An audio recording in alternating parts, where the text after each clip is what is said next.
Hello, this is a transfer case from Kia Stinger all-wheel drive model, which also can be found on some Hyundai Genesis G70, G80 and G90 models as well. As you can see, I removed all the screws and drained the oil so we can safely open it. Just want to give you some information. So this is an output shaft to the rear wheels. So if you remove this part, yeah, this is the output.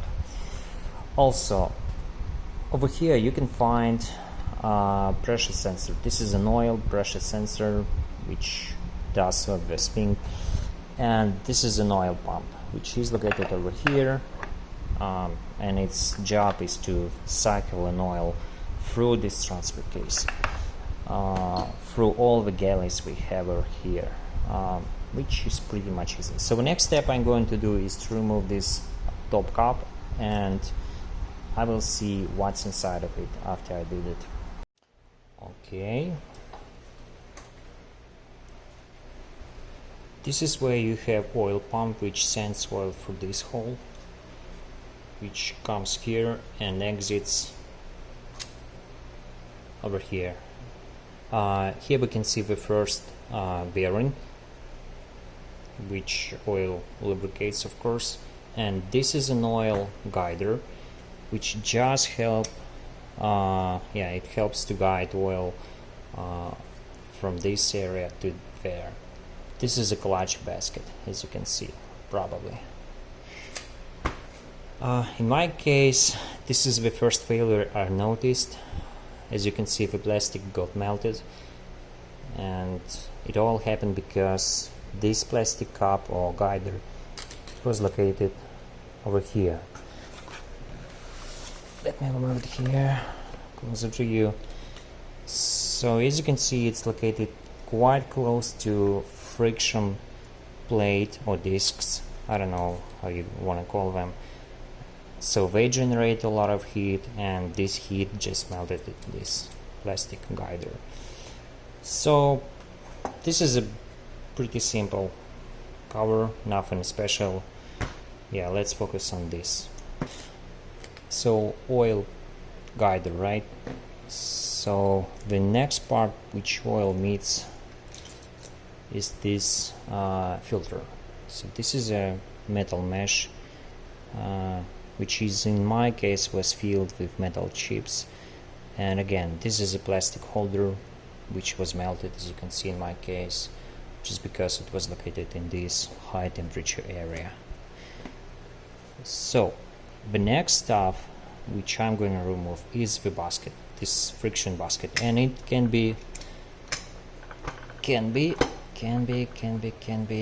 removed as a whole unit, just like this.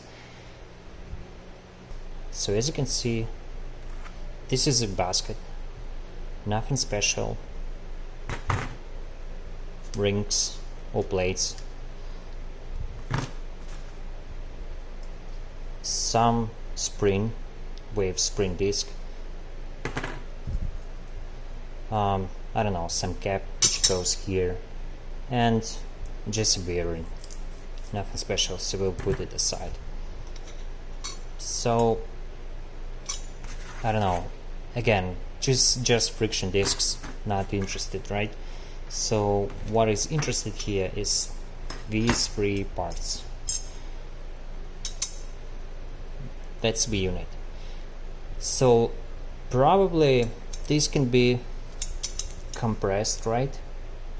And if you install it back into here and put it elite cover, which I just removed from here, so you will see that this distance which this spring gives you, this is exactly the distance which you will have to compress the upper lid into this middle segment. Okay, so let me remove this middle section and you will see the nuts of this case. It's done, and as you can see, not much, just couple gears, actually three. The main shaft, which is an input shaft and output shaft at the same time, and this is where you will see the output to front wheels. So nothing special. And let me grab the basket.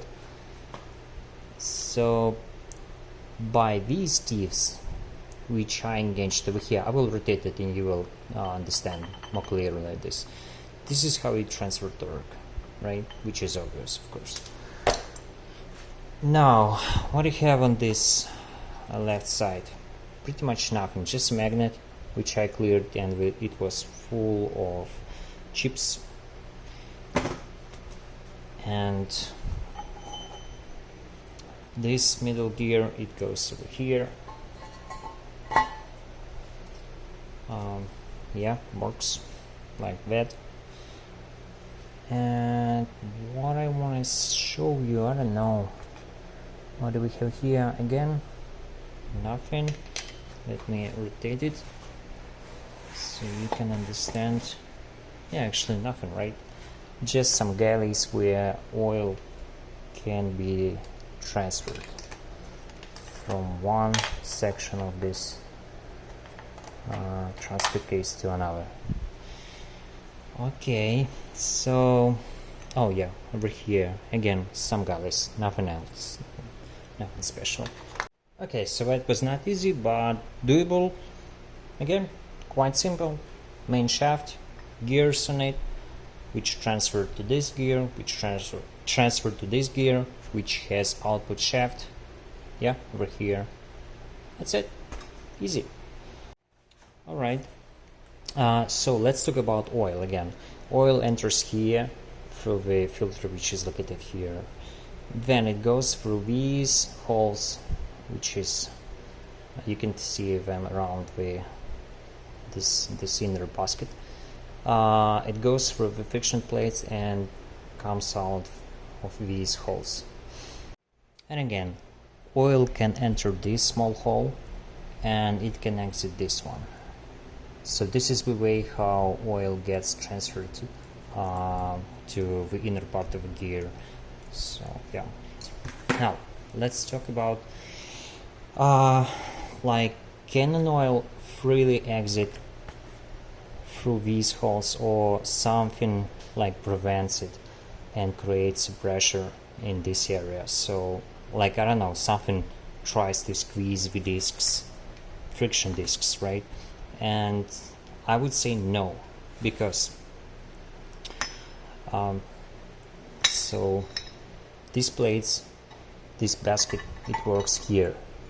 As you can see, let me show you more clearly. There's a lot of space for oil to get out of here, and once oil gets out of the basket, it goes here, and this is a galley which goes here, and it lubricates everything else, right? The same happens here. This is a part which works here. Again, a lot of space. So there's nothing which holds oil in this basket. It can freely exit through this hole. Now let's talk about what creates tension or what compresses discs between each other. So of course it's done by this spring, but how it works. So when you assemble it and install this lid, you will see some movement of plates inside the basket. But if you remove the spring, you don't have it, because this lid, it pushes on top, on this top I don't know, plate, right? So it squeezes all of them together, and it creates tension between plates, right? So so I assume once you assemble it, you squeeze this spring by some amount of, I don't know, distance, right? And this spring, it creates a constant pressure on these discs, and these discs, I mean friction plates and steel discs, they have a constant engagement, and yeah, you basically you cannot regulate how much power you want to send to front wheels. There's no such ability, so it always all-wheel drive mode for this car, which is maybe great, I don't know, but yeah, this is how it works.